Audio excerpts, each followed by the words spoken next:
Astaghfirullah. Bismillahirrahmanirrahim. Assalamualaikum warahmatullahi wabarakatuh. Alhamdulillah wassalatu wassalamu ala Rasulillah wa ala alihi wa sahbihi wa mawalah wa la hawla wa la quwwata illa billahi wa ba'du. Alhamdulillah, di pagi ini kembali kita bisa duduk untuk bertalabul ilmi, dan kita masuk pada bab ibadah dari pasal pertama dalam kitab Minhaj al-Muslim, konsep hidup ideal dalam Islam, karya Syekh Abu Bakar Jabir al-Jazairi rahimahullah ta'ala. Dan pada pasal pertama kita akan bicara soal taharah. Jadi dari sinilah start kita melakukan ibadah.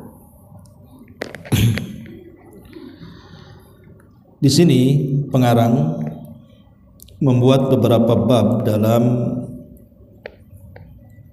pasal tentang at-taharah, bersuci ini, di mana materi pertama hukum taharah dan penjelasannya. Kemudian nanti juga akan ada sarana bersuci, kemudian penjelasan-penjelasan tentang najis, dan begitu seterusnya.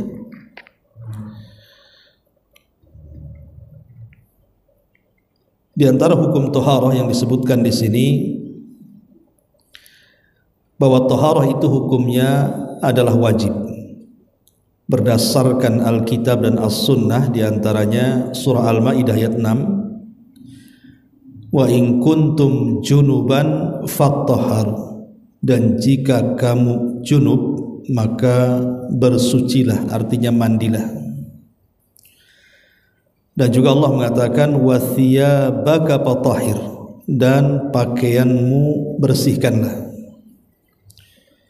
Dan surah Al-Baqarah ayat 222, innallaha yuhibbut tawwabina wa yuhibbul mutatahhirin, sesungguhnya Allah menyukai orang-orang yang bertaubat dan juga orang-orang yang membersihkan diri. Adapun dalam sabda Nabi SAW, Rasul mengatakan miftahus salati at-tuhur, kunci salat itu adalah bersuci. Dan juga la tuqbalu salatun bighairi tuhurin, salat tidak akan diterima tanpa bersuci. Dan Rasul juga mengatakan at-tuhuru syatrul iman, kesucian adalah separuh daripada iman. Baik, ma'asyiral muslimat yang dimuliakan Allah Subhanahu wa ta'ala, kita tahu bahwa Islam sangat menjaga kebersihan, sampai Allah Subhanahu wa ta'ala jadikan taharah ini syarat daripada sahnya salat.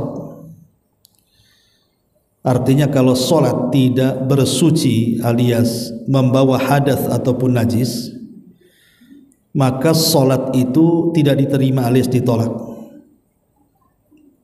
Karena salat sendiri adalah tiangnya Islam. Sementara tiang Islam ini harus didasari pertama kali dengan cara bersuci. Bahkan tadi ayat yang kita baca, ayat Al-Baqarah 222, sampai Allah memuji dengan firman-Nya bahwa Allah Subhanahu wa ta'ala suka dengan orang-orang yang bersuci. Wallahu yuhibbul mutatahhirin, bahwa Allah suka atau senang dengan orang-orang yang bersuci. Bahkan di ayat yang lain, tepatnya Taubah ayat 108 itu kurang lebih, ketika Allah Subhanahu wa ta'ala memuji orang-orang yang tinggal di Kuba, Jadi ketika Rasul pertama hijrah dari Mekah ke Madinah kan masjid pertama kali yang dibangun itu Masjid Quba sebelum Masjid Nabawi. Lah ahlu Quba itu, penduduk Quba itu mereka sangat suka dengan kebersihan. Karena penduduk Quba itu sangat suka dengan kebersihan dibandingkan kabilah-kabilah yang lainnya, sampai Allah turunkan satu ayat khusus bagi mereka dalam At-Taubah ayat 108 itu. Fihi rijalun yuhibbuna an yatatahharu. Di dalamnya banyak orang-orang yang sangat mencintai kebersihan. Wallahu yuhibbul mutahhirin, dan Allah suka dengan orang-orang yang bersuci. Bahkan lebih daripada itu, kalau kita melihat dalam surah Al-A'raf ayat 31 itu, Islam ini ketika memerintahkan kita ini untuk bersuci itu bukan dalam perkara-perkara tertentu, tidak, tetapi dalam semua kondisi, baik ketika salat, baik ketika seseorang berkumpul, baik ketika bermajlis, dalam segala hal. Makanya Allah Subhanahu wa taala mengatakan, ya bani Adam khudu zinatakum inda kulli masjid. Wahai anak Adam, ambillah perhiasan-perhiasan kalian yang bagus, yang bersih, yang suci setiap kali masuk ke dalam masjid. Dan lebih daripada itu, bahwa kebersihan juga bagian daripada fitrah kan, Bu. Fitrah manusia itu cenderung bersih. Berarti kalau orang itu suka ngotor, berarti dia masalah fitrahnya, Bu.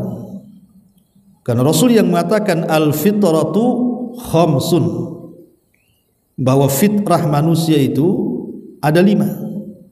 Kemudian Rasul menyebutkan salah satunya berkhitan, kemudian mencukur bulu kemaluan, kemudian mencukur kuku, mencabut bulu ketiak, dan mencukur kumis, gitu ya.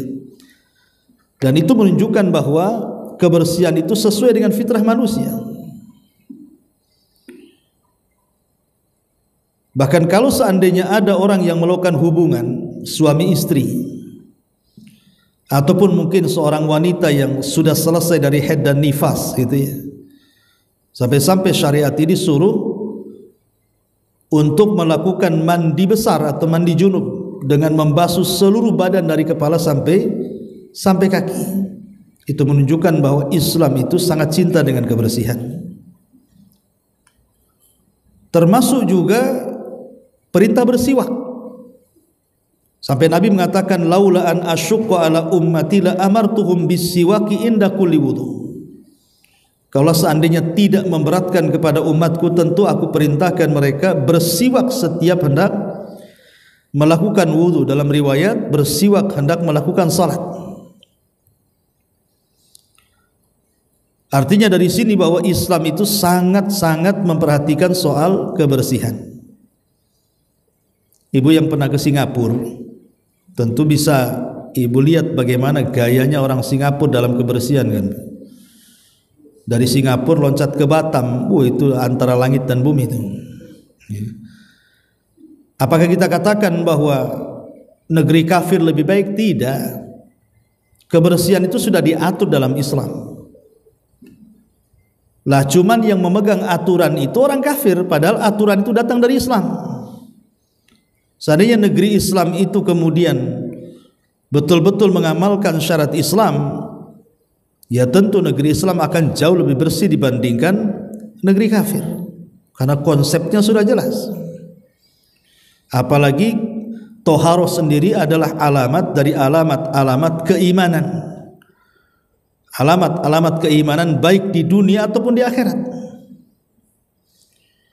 Adapun di akhirat jelas Nabi SAW tidak akan mengenali umatnya kecuali dari anggota badan wudunya. Kata Nabi SAW, inna ummati yud'auna yawmal qiyamah ghurran muhajjalina min athari wudu. Sesungguhnya umatku akan dipanggil pada hari kiamat itu karena ada bekas-bekas wudu. Bercahaya dahinya, bercahaya tangannya, bercahaya kakinya gitu. dan itu menunjukkan bahwa itu alamat iman pada hari kiamat. Adapun di dunia ya jelas orang yang suka bersuci itu, berwudu, mandi janabah, tentu mukanya akan semakin bersinar. Karena itu memang sabda Nabi SAW, al-imanu bid'un wa sab'una syu'batan. Bahwa iman itu jumlahnya 70 ke atas cabang. Fa afdaluha qaulu la ilaha illallah, paling utama adalah ucapan la ilaha illallah, wa adnaha, dan yang paling rendah imatatul adza anit tariq, membuang yang bisa mengganggu manusia di jalan, entah sampah itu ya. Bukan terbalik, kita pula buang sampah di jalan. Kita disuruh membersihkan jalan dari sampah, kita pula buang sampah di jalan. Nah, ini menunjukkan bahwa kebersihan itu adalah simatu iman, tanda daripada tanda-tanda keimanan. Bahkan sebaliknya, kalau seseorang itu tukang motor, itu mendapatkan ancaman laknat tuh. Seperti Nabi SAW ketika melarang tidak boleh kencing sembarangan di tempat-tempat yang di situ manusia akan melaknatnya. Kata Nabi SAW, ittaqul la'anin, hati-hati kalian dari tempat-tempat yang akan timbul laknat di situ. Sahabat bertanya, apa itu? Maka Nabi SAW mengatakan, orang yang kencing ataupun buang hajat besar di tengah jalan, atau di tempat-tempat yang manusia bernaung di situ, entah bawah pohon, entah apa kan itu. Nah itu sampai, karena ini kan kenapa sampai kemudian timbul laknat, Bu? Karena orang ini pengotor, sehingga tempat orang duduk dia kencingi jadi bau, akhirnya kan marahlah orang yang biasa duduk di situ kan, bisa saja dia melaknat. Makanya kemudian Rasul mengatakan ittaqul la'anin, hati-hati dari tempat-tempat yang menimbulkan laknat. Ma'asyiral muslimat yang dimuliakan Allah Subhanahu wa taala, lah dari uraian-uraian ini kita tahu bahwa kebersihan dalam Islam itu sangat-sangat penting. Kebersihan dalam Islam itu sangat-sangat penting. Kalau kita lebih mendetail lagi, Bu ya, soal kebersihan ini, maka petunjuk Nabi SAW itu sangat komplit. Bagaimana Nabi SAW memerintahkan kita untuk bersuci. Contoh umpamanya dalam toharoh dan buang hajat, yang nanti babnya juga kita akan kaji. Ini hanya sekedar penjelasan global aja.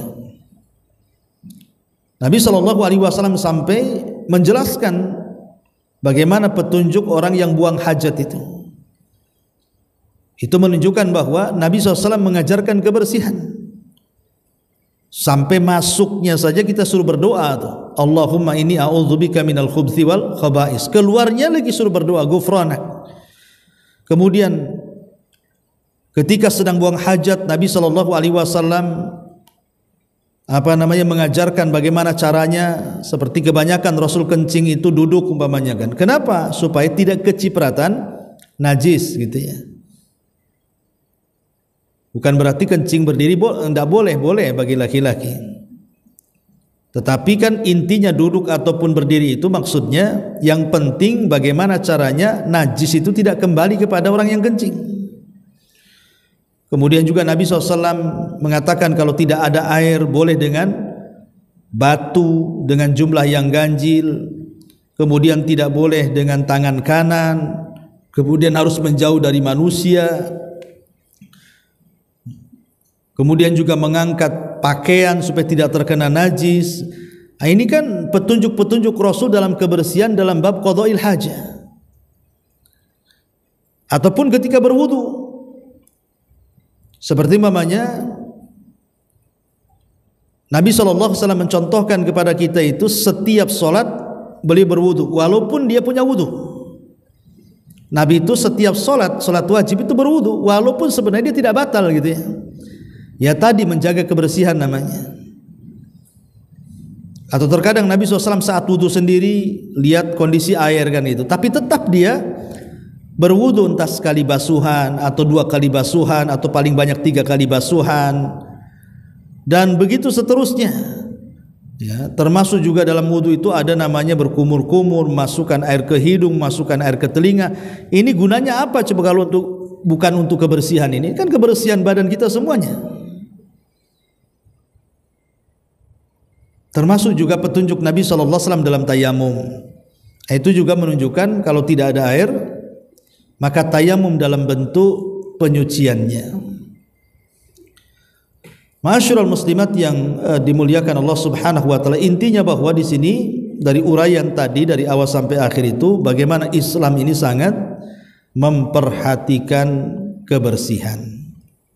Kebersihan dan keindahan dalam beribadah. Gitu ya. Bukan hanya bersih tapi juga harus indah dalam beribadah itu. Karena begini Bu, terkadang ada sebagian manusia itu mereka sangat perhatian dengan masalah tatfif dalam jual beli. Maksudnya kalau ada orang tahu bahwa penjual itu mengurangi takaran, mengurangi timbangan, kita akan marah. Kenapa timbangannya dikurangi? Kenapa takarannya dikurangi atau meterannya dikurangi? Padahal bab tatfif ini, mengurang-urang ini bukan hanya sekedar bab jual beli, tapi sampai kepada bab ibadah juga. Kadang-kadang ada sebagian kita ini, saya atau ibu atau siapapun, yang tidak pandai bersyukur akan nikmat yang Allah anugerahkan kepada kita. Allah sudah banyak berikan nikmat kepada kita, tetapi timbal baliknya itu kadang-kadang kita tak pandai bersyukur. Contohnya umpamanya ketika sholat, ada sebagian orang yang tidak memperhatikan kebersihan. Kadang-kadang sholat itu juga pakaiannya, itu juga pakaian kerja, itu juga pakaian main. Kadang-kadang pakai kaos oblong saja, kan kalau bapak-bapak tuh. Lah kan tidak seperti itu menghadap Allah dengan menghadap manusia. Ketika kita disuruh menghadap Pak Wali Kota, Pak Gubernur, kalau bisa pakai batik yang paling bagus, ya, harum-haruman, disisir, mandi 3 kali, karena mau ketemu Pak Wali nih. Lah Allah itu lebih berhak untuk seperti itu kan dalam hal kebersihan dan keindahan. Lah itu kadang-kadang di sinilah orang meremehkan, tidak paham hak kepada siapa yang didahulukan, kepada Allah atau kepada makhluknya. Ya kita katakan kepada makhluknya, kepada Allah Subhanahu wa taala jangan dahulukan kepada makhluk kan itu. Harusnya kepada Allah itu mimbabil aula, lebih utama dibandingkan kepada makhluknya. Ma'asyiral muslimat yang dimuliakan Allah Subhanahu wa taala. Lah di sini pengarang menghukumi taharah dan juga penjelasannya bahwa hukum taharah itu hukumnya adalah wajib berdasarkan Al-Qur'an dan sunnah Nabi sallallahu alaihi wasallam. Karena taharah itu hukumnya mengikut Bu. Ada kaidah seperti ini. Ma la yatimul wajib illa bihi fahuwa wajib namanya. Sesuatu kewajiban tidak akan sempurna kecuali dengan wasilah yang menyempurnakannya, maka wasilah yang menyempurnakannya itu hukumnya wajib. Contoh wudu, hukum dasar wudu itu sunnah bukan wajib. Tapi kalau wudunya untuk sholat itu jadi wajib jadinya. Sebab kalau tidak berwudu tidak sah sholatnya. Maka sesuatu yang menyempurnakan kewajiban bisa jadi wajib. Yang asalnya sunnah bisa menjadi wajib kalau untuk menyempurnakan sebuah kewajiban. Nah itu kaidah namanya. Makanya di sini pengarang menjelaskan tentang toharoh hukumnya wajib berdasarkan Al-Quran dan Sunnah. Ini maksudnya karena toharoh itu salah satunya adalah menyempurnakan sebuah kewajiban. Makanya dihukum wajib. Baik, ini yang pertama ya, hukum toharoh. Kemudian yang kedua, di sini penjelasan tentang toharoh. Kata pengarang di sini, toharoh itu ada 2 macam. Ada yang disebut dengan batiniyah dan ada yang disebut dengan lahiriyah. Adapun taharah batiniyah adalah mensucikan jiwa dari dampak-dampak dosa, dampak-dampak maksiat dengan taubat yang sesungguh-sungguhnya dari setiap dosa dan maksiat. Juga mensucikan hati dari noda-noda syirik, ragu, dengki, curang, sombong, bangga diri, riya dan sum'ah, yaitu dengan keikhlasan, keyakinan, mencintai kebaikan, kelembutan, kejujuran, rendah hati, dan mengharap wajah Allah dengan segala niat dan amal saleh. Adapun yang kedua, taharah lahiriah. Maksudnya taharah lahiriah adalah bersuci dari kotoran dan hadas. Bersuci dari kotoran adalah menghilangkan berbagai najis dengan air suci dari pakaian dan badan orang yang salat serta tempat salatnya. Bersuci dari hadas adalah dengan cara berwudu, mandi dan juga tayamum. Baik. Ma'asyiral muslimat yang dimuliakan Allah Subhanahu wa taala. Di sini pengarang hendak menjelaskan tentang hakikat makna taharah. Apa itu taharah?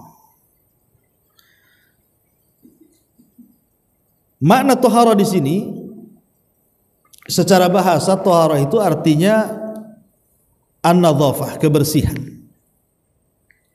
wan nazahatu anil aqdar, dan membuang kotoran-kotoran baik yang sifatnya hissi seperti kencing, berak dan yang semacamnya, atau yang bersifat maknawi seperti dosa dan kemaksiatan kepada Allah Subhanahu wa taala. Sekarang pertanyaannya, mana yang lebih penting? Taharah batiniyah ataukah taharah lahiriah? Taharah hissiyah atau taharah maknawiyah? Maka para ulama mengatakan tentu taharah batin, atau dengan kata lain taharah maknawi, itu jauh lebih penting dibandingkan taharah badan atau lahiriah. Kenapa demikian? Ya. Karena diterima tidaknya sebuah taharah kan ibadah, itu ditentukan karena taharahnya batin. Jadi taharahnya lahiriah itu ditentukan diterima tidaknya itu karena taharah batin.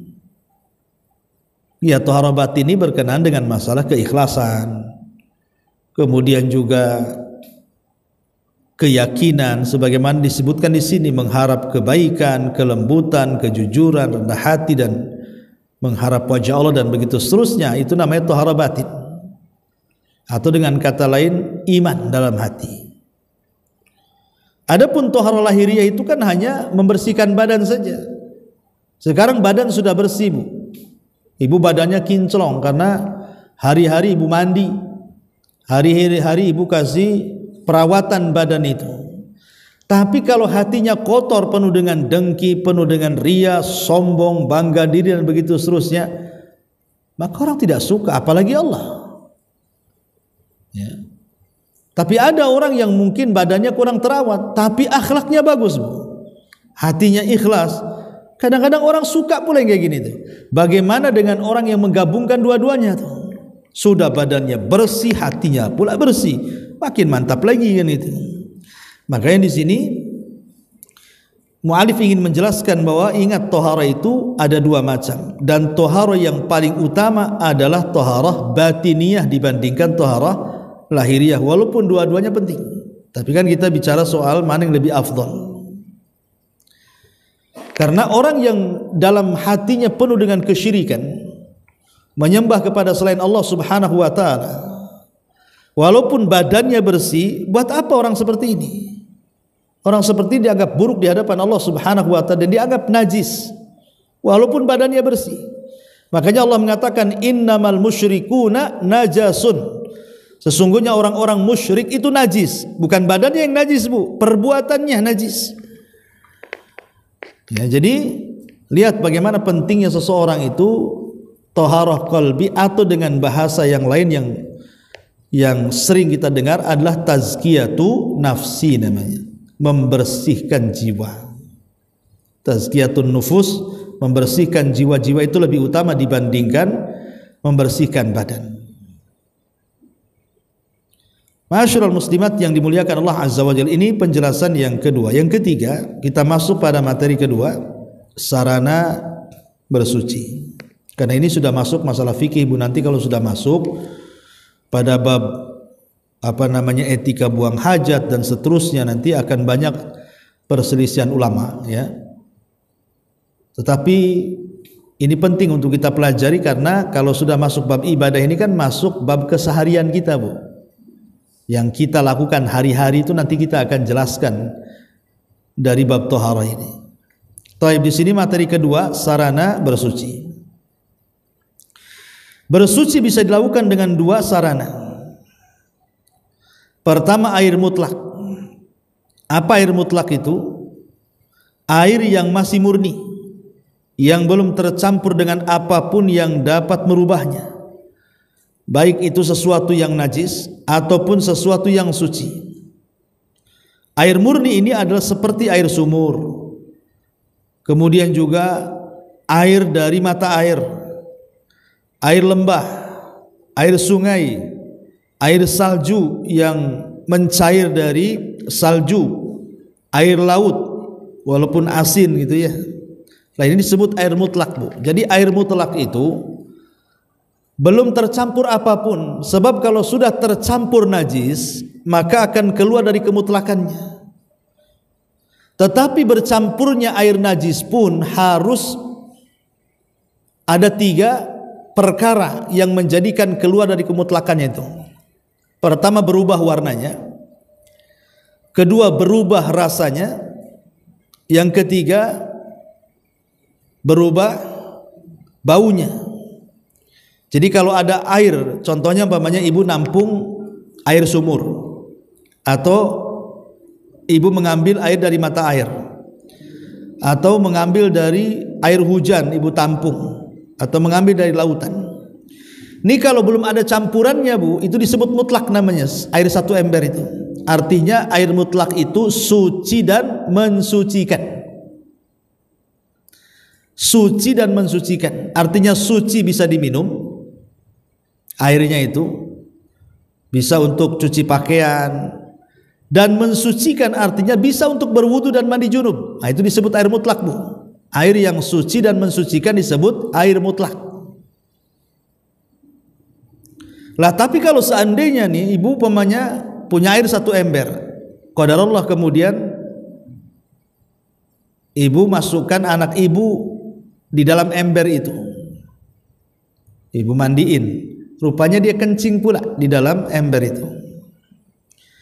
Kalau seandainya air dalam ember itu sebelum dicemplungi, kan anak ibu di situ kan masih bersih, disebut air mutlak tuh. Tapi kalau ibu sudah mandikan, dicemplungkan dalam air ember itu, tiba-tiba kencing di situ atau buang hajat di situ, tiba-tiba berubah warnanya, berubah rasanya, berubah baunya, berarti bukan lagi air mutlak namanya, berarti sudah masuk air najis. Berarti selain tidak suci, tidak bisa mensucikan. Kenapa? Karena keluar dari kemutlakan air.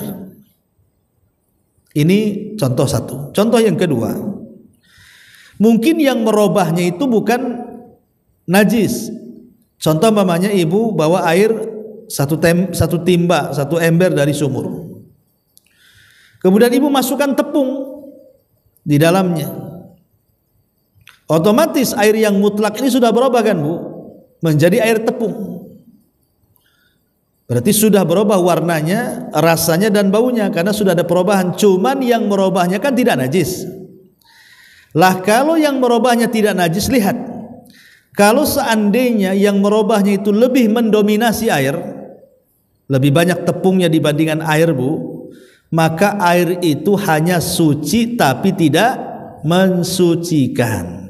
Ingat Bu ya, ya memang suci, bisa dimakan, bisa diminum gitu ya, tetapi kan tidak mensucikan. Kenapa? Karena tidak bisa digunakan berwudu. Bukan sudah, namanya sudah beda, bukan air lagi, jadi air tepung namanya. Seperti marjan lah contohnya lah, ibu beli marjan ABC atau apa gitu kan, itu kan air juga Bu. Cuman karena sudah berubah warnanya menjadi hijau, menjadi kuning karena pakai oren, menjadi apa namanya biru atau apa gitu ya, karena ada zat-zat yang masuk dari pemanis-pemanis yang dimasukkan ke dalam botol marjan itu memang suci itu. Ibu bisa minum, tapi kan tidak bisa untuk berwudu, Bu. Sayanglah berwudu pakai marjan atau mandi pakai marjan, apa enggak setelahnya dikerubungi semut itu. Ya, artinya itu namanya suci dan suci tapi tidak mensucikan, berarti sudah keluar dari kemutlakan air juga tuh. Tapi kalau seandainya tidak mempengaruhi baik najis ataupun benda suci yang merubah air itu, tidak pengaruh karena mungkin airnya banyak satu kolam.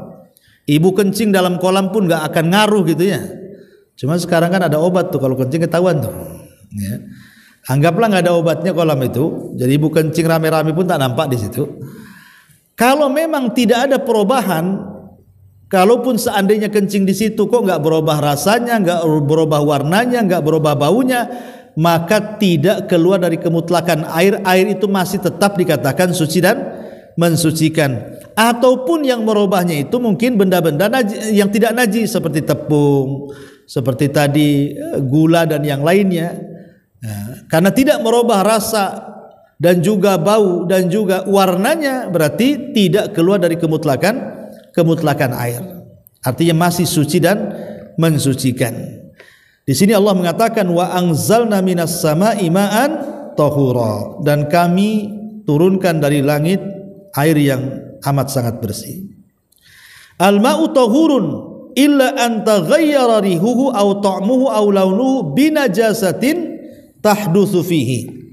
Air itu tetap suci, artinya tetap mutlak dan bisa mensucikan kecuali bila berubah aroma, rasa atau warna disebabkan najis yang mengenainya. Ini yang pertama disebut air mutlak namanya. Yang kedua, debu yang suci. Ini juga bisa untuk bersuci, yaitu permukaan tanah yang suci berupa tanah, pasir, batu ataupun debu. Jadi kalau tidak ada air, maka boleh bersuci dengan debu alias tayammum. Kata Nabi, waju'ilat liyal ardu masjidan wa tahura. Telah dijadikan untukku tanah sebagian tempat sujud dan juga alat untuk bersuci. Adapun perintah tayamum, Allah katakan falan tajidu ma'an fatayammamu sa'idan thayyiba. Kemudian kamu tidak mendapatkan air, maka bertayamumlah kamu dengan tanah yang baik. Berdasarkan sabda Nabi, innas sa'ida at-thayyiba tahurul muslim. Sesungguhnya debu yang suci adalah alat bersuci bagi seorang muslim. Wa illam yajidil ma asyara sininan, kalaupun dia tidak mendapatkan air selama 10 tahun. Fa idza wajadal ma, kalau dia mendapatkan air, fal yumissahu basyaratahu. Bila ia menemukan air, maka hendaklah dia mengusapkan ke kulitnya. Jadi pengarang di sini menyebutkan dua materi untuk bersuci. Pertama air, itu pun harus yang mutlak, yang tidak tercampuri najis dan benda-benda yang lainnya. Yang kedua tayamum. Tayamum dengan cara kita ini memukulkan kedua telapak tangan kita ke tembok, ke kursi, pokoknya sesuatu yang menonjol di bumi itu boleh digunakan untuk tayamum. Ya, ibu bisa mukul kursi, ibu bisa mukul tiang, ibu bisa mukul tembok, pohon, terserah ya. Kemudian baru ibu usapkan di wajah, kemudian tangan sebelah kanan dan sebelah kiri satu kali saja. Satu kali saja. Dan ini bentuk bagaimana Allah Subhanahu wa taala sayang dengan kita. Tidak memaksakan sebuah ibadah, kalau tidak ada Allah ganti. Dan itulah keindahan Islam. Islam itu tidak mempersulit orang. Kalau tidak ada air ya tayamum. Dan tayamum itu semua orang bisa, karena kalau air kan nyari-nyari, Bu. Air ke sana kemari. Kalau tayamum kan tidak perlu nyari. Ibu cukup cari tembok aja di rumah kan. Nah, itu kan menunjukkan sudah ada ganti, dan cara tayamum juga Allah mudahkan. Ya, tapi sekarang ini banyak kasus-kasus, umpamanya suami istri lah, ibu sama suami ingin melakukan hubungan suami istri. Masalahnya di rumah itu tak ada air, ATP mati.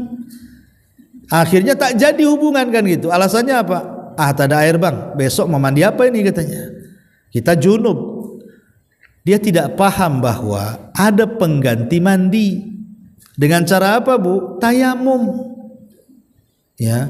Kenapa kalau seandainya ibu 10 tahun tak ada air, 10 tahun pula tak melakukan hubungan, bukan? Repot kan? Islam itu tidak mempersulit, tetap aja melakukan hubungan suami istri. Kalau besoknya nggak ada air, tayamum, niatkan mandi junub. Bagaimana cara tayamum? Ya sama, cara tayamum mandi dengan cara tayamum sholat sama aja. Karena di zaman Nabi SAW itu ada seorang sahabat, ketika tidak ada air, dia junub, tiba-tiba dia guling-guling di pasir, Bu. Jadi dia sangka itu harus sama dengan mandi, semua badannya terkena debu. Kata Nabi SAW, bukan seperti itu. Ya, kemudian Rasul mencontohkan begini caranya. Beliau memukulkan dengan kedua telapak tangannya, kemudian mengusap wajah dan juga tangannya. Jadi sama bentuk tayamumnya, cuman yang membedakan niat saja. Yang satu niat karena junub, yang satu niat karena sholat. Nah, jadi ini diantara sarana juga yang dijelaskan oleh pengarang rahimahullahu taala. Ya. Adapun tentang masalah yang ketiga di sini tentang penjelasan najis. Ya.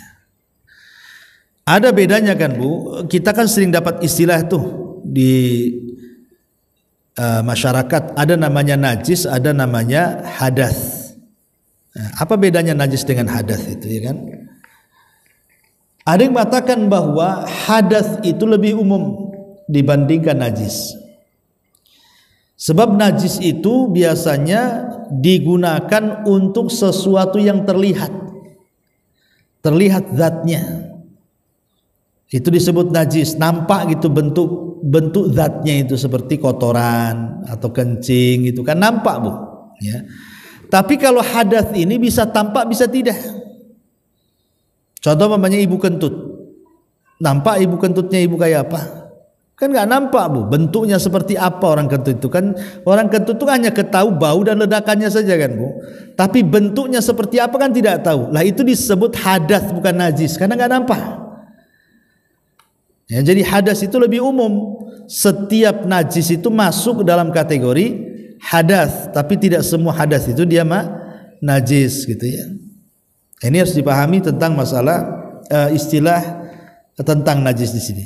Nah, di sini pengarang mengatakan an-najasat adalah bentuk jama dari kata an-najasah, yaitu yang keluar dari dua saluran pembuangan manusia, kubul dan dubur, yang berupa 1 tinja, 2 air seni, 3 madhi, 4 wadhi, dan yang terakhir mani. Jadi sesuatu dari 2 jalan itu, kalau dari dubur itu disebut tinja, kotoran kan, najis. Tapi kalau dari kubul, dari depan, itu macam-macam keluar itu. Bisa saja air kencing, bisa saja air wadhi, bisa saja air madhi, bisa saja air mani. Apa bedanya? Ya. Kalau air kencing nggak usah dijelaskan kan, paham Ibu. Nah, sekarang apa bedanya madhi, wadhi, mani? Ada yang mengatakan bahwa kalau wadhi itu seseorang yang kecapean atau keletihan kemudian kencing. Tiba-tiba dalam kencing itu ada cairan kental bening, itu disebut wadhi, keluar tanpa berasa. Ini wadhi namanya, Bu ya. Kalau madhi itu biasanya keluar ketika muqaddimatul jima, seorang suami dan istri melakukan hubungan, kemudian sebelum keluar air mani itu kan keluar cairan kental, Bu. Itu disebut wadhi, disebut madhi namanya. Disebut madhi, air yang keluar saat muqaddimah hubungan suami istri. Adapun mani, ma'ruf mani itu keluar dengan kelezatan dan terpancar, ya, itu disebut air mani. Lah ini apa namanya, tinja, air seni, air madhi, air wadhi ataupun mani menurut pengarang itu disebut najis. Tetapi yang betul khusus mani ini jadi khilaf ulama. Air mani itu pendapat yang kuat tidak najis, karena Nabi SAW pernah di sarungnya terdapat bekas mani yang kering, kemudian Aisyah mengeriknya tanpa mencuci dengan bersih dan masih ada bekas mani keringnya. Rasul sholat dengan itu, menunjukkan bahwa air mani tidak najis. Wallahu a'lam. Kemudian kata beliau, termasuk juga air seni dan tinja setiap binatang yang dagingnya tidak halal dimakan, dan termasuk juga sesuatu yang apabila jumlahnya banyak berupa darah, nanah ataupun muntahan yang telah berubah. Begitu juga berbagai jenis bangkai dan bagian-bagian tubuhnya kecuali kulit yang telah disamak, karena kulit itu menjadi suci dengan disamak berdasarkan sabda Rasul, ayyuma ihabin dzubigha faqad tuhur. Kulit manapun yang disamak berarti telah suci. Lah pengarang mengatakan termasuk kencing ataupun kotoran binatang yang tidak bisa dimakan dagingnya. Ini juga peringatan bagi ibu-ibu yang suka kucing. Jadi ibu umpamanya suka ngerawat kucing yang bagus-bagus, Persia, Anggora, atau kucing kampung gitu ya. Hati-hati bu, kucing kan nggak bisa dimakan tuh dagingnya. Berarti kalau menurut pendapat pengarang ini, karena kucing tidak boleh dimakan, berarti kotorannya dan juga air seninya najis. Makanya saya sarankan bu, kalau melihara kucing itu pelihara di luar, di teras. Ya jangan dipelihara dalam rumah. Ya takutnya dia kencing sembarangan, dia berak sembarangan kan, itu najis itu. Nah, ini kan saya lihat banyak para pencinta kucing ini mereka tidak perhatian dengan perkara ini. Boleh, tidak ada masalah memelihara kucing itu. Hukumnya boleh-boleh saja kan, asal jangan melalaikan saja. Tapi yang lebih diperhatikan adalah ingat bahwa kotorannya itu najis masalahnya. Dan juga air kencingnya juga najis. Maka sebaiknya pelihara di luar saja. Ya, kalau ibu punya teras ya di teras saja, supaya jangan sampai kemudian najisnya kemana-mana. Kadang ada kucing itu, saya lihat di YouTube tuh kan bu, kadang-kadang tidur sama ibu, ya di kamar dikasih AC, dikasih ini, tidur sama manusia. Nah, kalau dia perhatikan soal kesuciannya nggak ada masalah kan itu. Kadang nggak perhatian apakah dia berak, apa dia kencing, habis berak langsung naik kasur. Nah, ini kan masalah bu, ya. Karena di sini juga beliau masukkan bahwa setiap binatang yang dagingnya tidak halal dimakan itu najis. Termasuk juga di sini bangkai. Ya, bangkai yang halal itu cuma dua yang tidak najis, apa bu? Ikan dan belalang. Ya, itu memang tidak najis. Mati dan hidupnya halal dimakan. Tapi selain daripada itu, kalau tidak disembelih secara syar'i, entah ayam, entah mentok, entah kambing, ya tiba-tiba dia mati karena sakit, maka bangkainya itu najis. Makanya ada satu kisah bu dari seorang ulama namanya Muhammad ibn Sirin bu. Muhammad ibn Sirin ini seorang ulama tabi'in, dia pengusaha zait, pengusaha minyak, jual beli minyak goreng itu bu. Yang namanya seorang pembisnis kan suka melihat peluang biasanya. Ini peluang bagus nih, saya harus kulaan banyak karena ini untungnya besar. Jadi satu hari Muhammad ibn Sirin ini melihat peluang yang sangat bagus sekali. Dia habiskan modalnya untuk mengulak sebanyak-banyaknya minyak goreng itu, dan besok dia akan bawa ke pasar. Subhanallah qadarullah bu. Itu minyak satu drum sebanyak-banyaknya itu bu, tiba-tiba keesokan harinya kecemplung tikus. Jadi ada tikus mati nyemplung ke minyak itu. Maka apa yang terjadi bu? Muhammad ibn Sirin rahimahullah ta'ala langsung menuangkan minyak, membuang. Dituang, dibuang minyaknya. Dan dia mengalami kerugian yang luar biasa. Coba bayangkan bu, bagaimana waroknya para ulama kan. Kalau kita jadi Muhammad ibn Sirin, tinggal dibuang tikusnya, dijual lagi lah minyaknya kan bu. Itu kalau di posisi kita. Karena kalau seandainya dibuang semuanya, habis modalnya, siapa yang nalangi kan itu. Tapi saking waroknya dibuang semua minyaknya.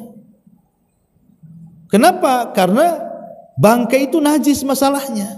Lain kalau seandainya bangkai tikusnya jatuh di mentega, ya kan dibuang yang terkena jatuhan kan bu. masih bisa dipakai. Loh, kalau kecairan kayak minyak ini kan nyampur kemana-mana najisnya. Lah itulah maka dibuang semuanya sama dia. Nah ini salah satu contoh bahwa bagaimana para ulama sikapi tentang bangkai walaupun hanya sekedar bangkai tikus gitu ya.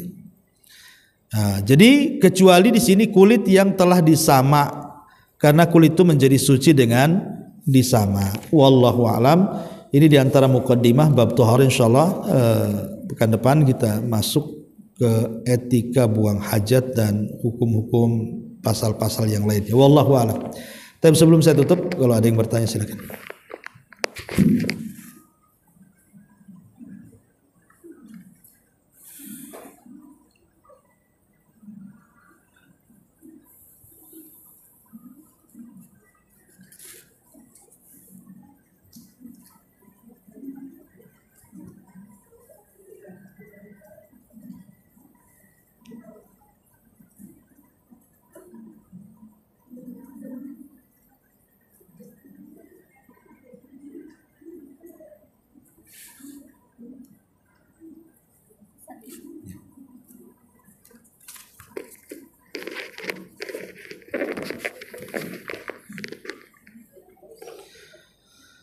Bismillah, assalamualaikum Ustaz. Ya, waalaikumsalam warahmatullahi wabarakatuh. Mohon bertanya di luar tema. Saat ini musim pilkada, bolehkah seseorang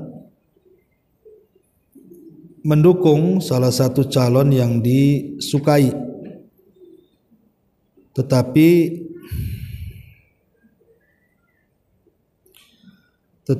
apa ini,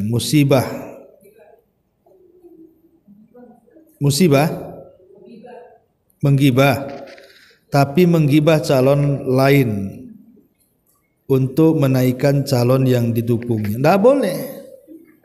Itu dosa jariah, Bu. Dia yang enak jadi wali kota, ibu nanggung dosa gibah-gibah orang. Enak di dia, tak enak di kita lah, itu namanya, Bu. Itu.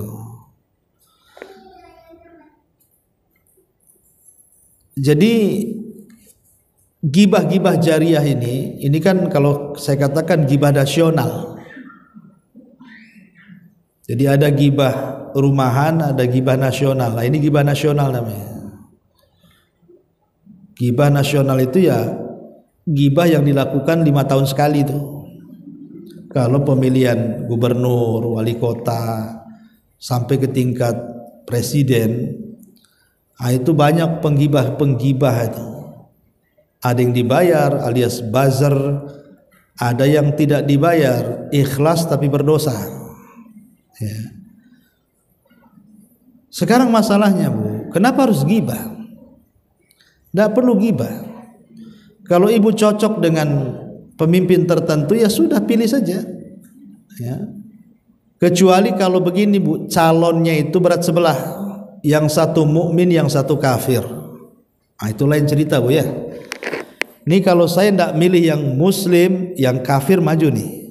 Ini bahaya madarat nanti buat undang-undang yang merugikan kaum muslimin.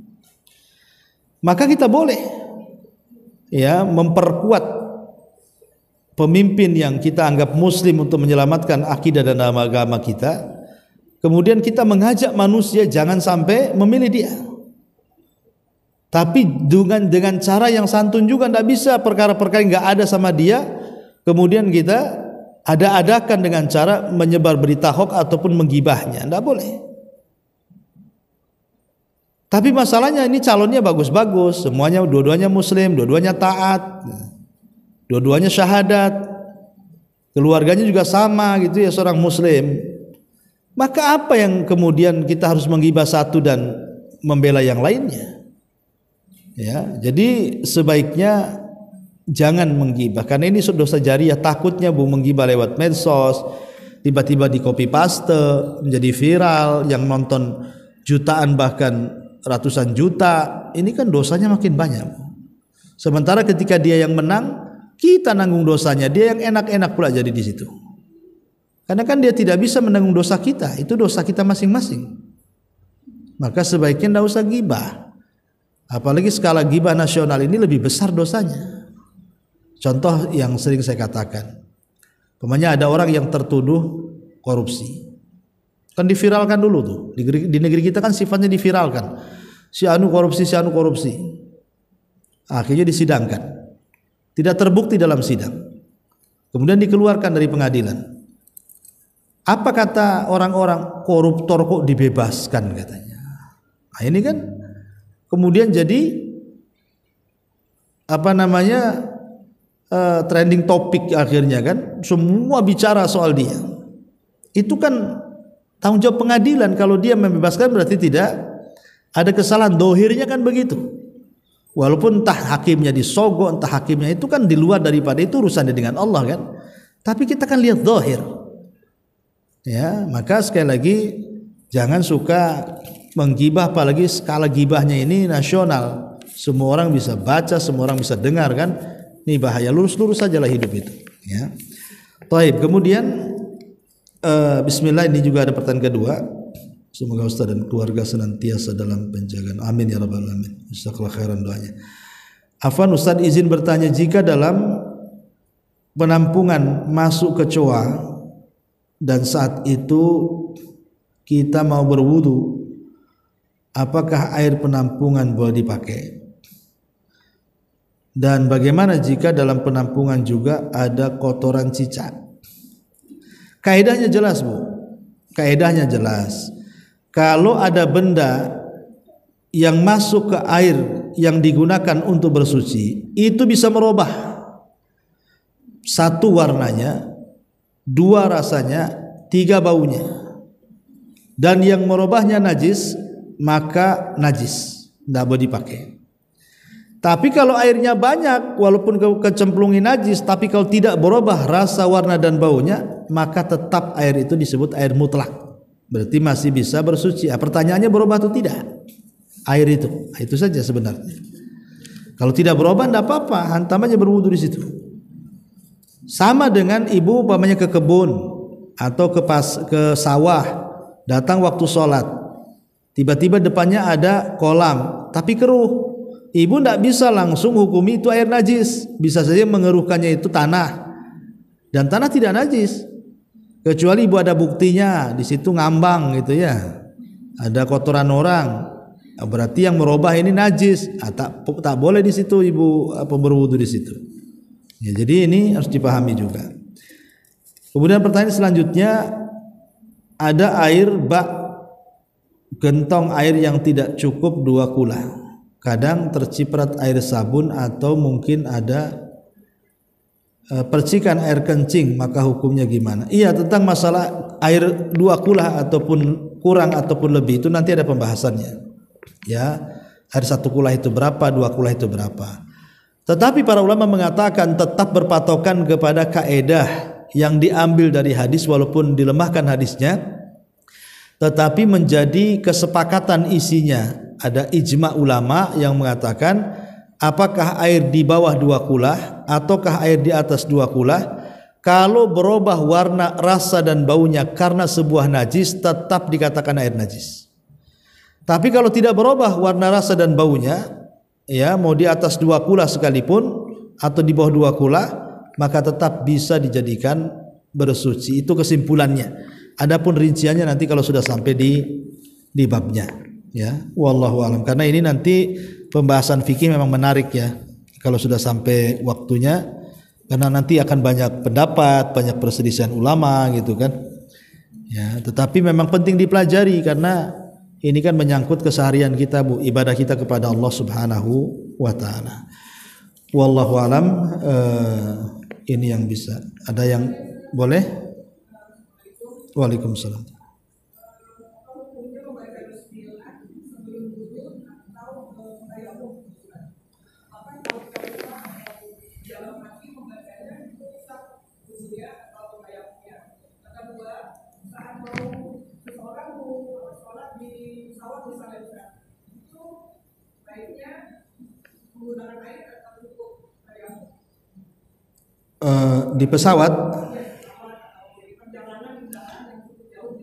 Di pesawat itu ada air tapi ya disediain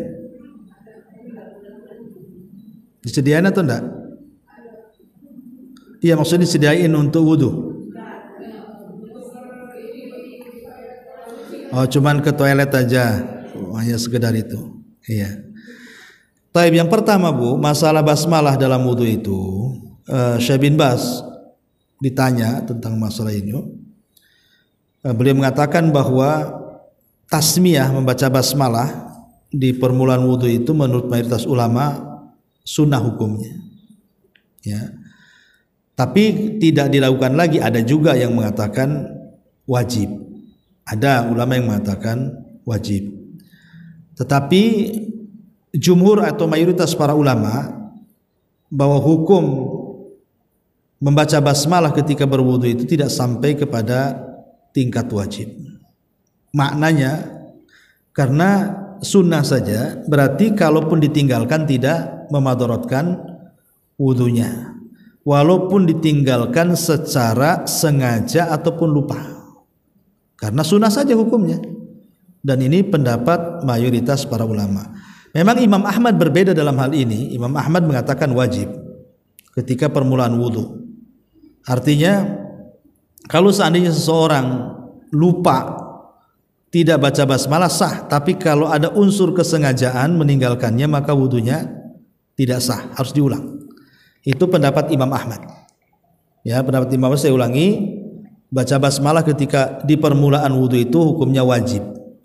Kalau dia tinggalkan secara sengaja maka tidak sah bersuci, karena dia tidak menyebut nama Allah. Tapi saya pribadi saya cenderung kepada pendapat yang mengatakan bahwa basmalah dalam wudu itu hukumnya sunnah, dan itu pendapat mayoritas para ulama. Seandainya seseorang tidak baca basmalah karena lupa ataupun sengaja, maka tidak batal wudunya. Ya, wallahu alam. Ini yang pertama. Ya. Yang kedua, masalah sholat di pesawat. Kalau memang air di pesawat itu terbatas, memang pihak maskapai hanya untuk menyediakan orang kencing ataupun buang hajat saja. Sebab kalau seandainya digunakan satu pesawat untuk berwudu, habislah kan itu. Nah, sehingga dalam posisi seperti ini boleh seseorang tayamum, tidak harus menggunakan air. Ya, kecuali kalau di pesawat saya kan tadi dia nyediain, dari maskapainya sudah nyediain air, tempat wudu, apalagi pesawat-pesawat besar gitu ya. Tapi setahu kita yang pesawat domestik gitu ya, dari Batam ke Jakarta atau ke Jawa atau kemana gitu kan, biasanya air terbatas. Makanya ketika kita naik pesawat itu harus memperkirakan tujuan itu sampainya jam berapa. Sebab kalau seandainya dengan turunnya pesawat di tujuan itu masih ada waktu untuk menjamak sholat, maka sebaiknya sholatnya di jamak takhir. Karena Rasul tidak pernah sholat wajib di atas pesawat, Bu. Rasul, ya memang pesawat nggak ada di zaman Nabi. Maksudnya Rasul tidak pernah sholat wajib di atas kendaraan maksudnya. Ya, pesawat kan termasuk kendaraan. Artinya diperkirakan saya sampai pamannya ibu dari sini jam 1, tapi insya Allah mungkin jam 4 sampai. Nah, tetapi kan asarnya di kapal gitu ya, di pesawat, maka jangan sholat di pesawat, sholatlah ketika sampai di bandara turun. Beda kalau posisinya ibu berangkat jam 1 sampai sana pamannya jam 7, berarti kan lewat 2 sholat asar dan maghrib. Nah, ini tidak bisa sholat di darat, gimana caranya yang mau terjun payung ya. Jadi ya sholat terpaksa, sholat di pesawat itu karena darurat di situ. Jadi intinya bahwa kalau memang terbatas airnya maka silahkan bertayamum, ini darurat karena memang di atas pesawat. Wallahu a'lam. Ya, ini diantara